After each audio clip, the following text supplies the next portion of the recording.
let's rip it around the block once, shall we?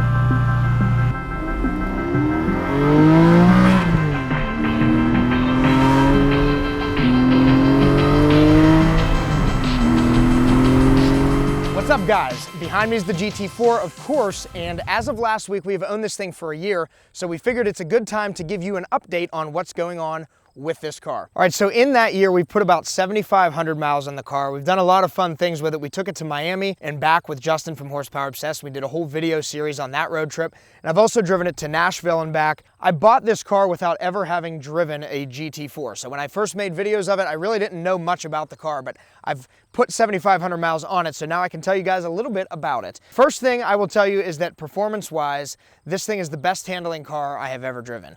You cannot make this thing lose grip unless it's wet or a little bit cold. And that has mostly to do with the Sport Cup 2 tires. So these Sport Cup 2s are super aggressive, really, really good track tires. Not so good on the street if you're gonna drive the thing in less than like 50 degrees or in some rain. I found that it hydroplanes very, very easily. It's basically like you're on ice skates if you hit any kind of standing water when you're driving this, so be careful. You will spin around if you have Sport Cup 2s and you hit some water. One thing I do wish performance-wise on this thing is that it had just a little bit more power. That's probably coming from my experience with Hellcats and driving 911 turbos and Turbo S's. This would be the perfect car if it had another 75 or 100 horsepower. I think right around the 500 mark would make this thing a lot more fun. The gearing is something that people complain about on these things all the time. And you definitely notice that the gearing is very tall when you're driving it. However, it really isn't something that bothers me very much. Obviously, you get a little bit better acceleration, which may account for that lack of power that I was just talking about. If you had different gears in it, I know SharkWorks does some type of gear upgrade, but in this case, I think I'm perfectly happy with the way that it is. I've done no real modifications to the car over that year. I don't think there's a whole lot to do to it. They built this thing to go on the track, and it's pretty much as much performance as you can get out of these cars, I think.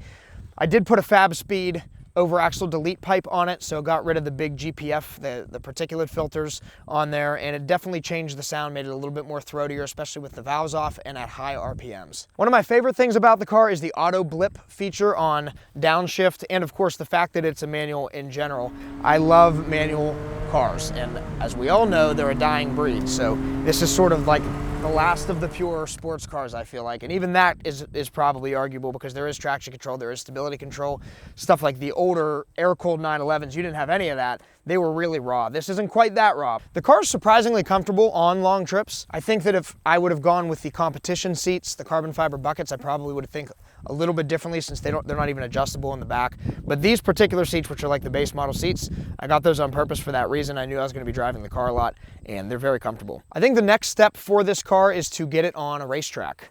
I haven't had a chance to do that yet. I really want to get it down to our local track, Pit Race, or maybe Nelson Ledges. Hopefully in the next couple of months, fingers crossed, we have enough time to make that happen and get some video footage for you, because that's where this car is really going to shine. As far as the products that we installed on the car, we did a full paint protection film wrap on it right at the beginning, and the film is holding up really well. There's really no areas at all where there's big gashes in it. There are a couple little minor impacts that you're not even going to be able to get on camera really, but there's nothing that has penetrated the film at all, and this is the 10 mil material. So I'm happy with how that's performed. The windshield has Clearplex on it, and that was, again, one of the first things that we did when we got the car back. And I don't know if you can catch it in the camera, but it is starting to get like micro scratches on it from the wipers and just from daily wear and tear. That's normal and expected with a product like Clearplex. It's generally expected 6 months to a year at the most, and I think it survived pretty well. But again, no major damage, and the windshield is not broken. It is fully intact. There's a lot of miles behind Justin and his C8 on the way down to Florida, as well as behind the GTO. None of that driving through any rocks up that caused the windshield to break. So I would like to say that Clearplex did its job. I know I hit a bird at triple digits at one point. It hit over there, scared the heck out of me, but it did not break the windshield either. I don't know if it would have if it didn't have Clearplex, but it made me feel better that the film was on there. The window tint, of course, is going to hold up forever. There's a lifetime warranty on that. So we do have the ceramic tint on there. It's helped block heat and UV rays to help protect that interior since the day that we got it. As far as maintenance is concerned, there really hasn't been anything, which is expected on a new car with that few miles, but I did have to do an oil change. I want to say it was a couple $100. I had them align the car at that point as well because it was a little bit off, and they took care of that. So that's really the only things that I've had to do.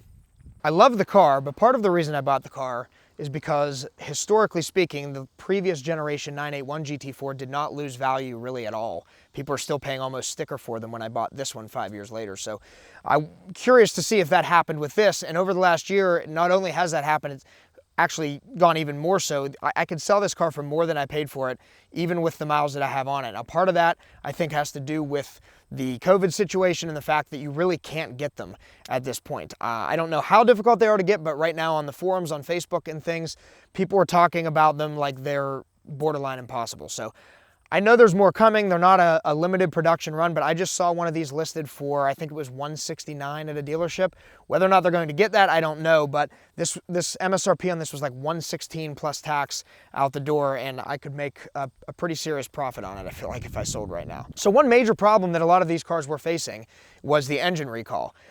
Fortunately or unfortunately, whichever way you look at it, mine was not part of that recall. So my engine is fine, although they were giving away some better incentives for warranty if they did have to replace the engine. So it was sort of like you almost hoped you were part of that. But basically, there was a connecting rod problem, and they were having to replace the entire engine from what I understand from the dealership. So this one was not part of that, still got the same engine as day one. I'm actually really surprised how well these tires are holding up as far as tread is concerned. They don't have much tread to begin with from the factory, so don't pay attention to the fact that that looks smooth, but there's still a lot here. For 7,500 miles, these have outperformed pretty much every tire I've had on a sports car. And these were supposed to be very, very soft, the Sport Cup 2s. The 4S's are supposed to do even better than this as far as tread wear is concerned. My Lamborghini has Pirelli P0s on it. I want to say the last set of tires, I think I only got like 3,000 miles out of them. So this is, I'm impressed with the Sport Cup 2 tires so far. So that is our 1 year review of the GT4. Overall, it is a phenomenal car.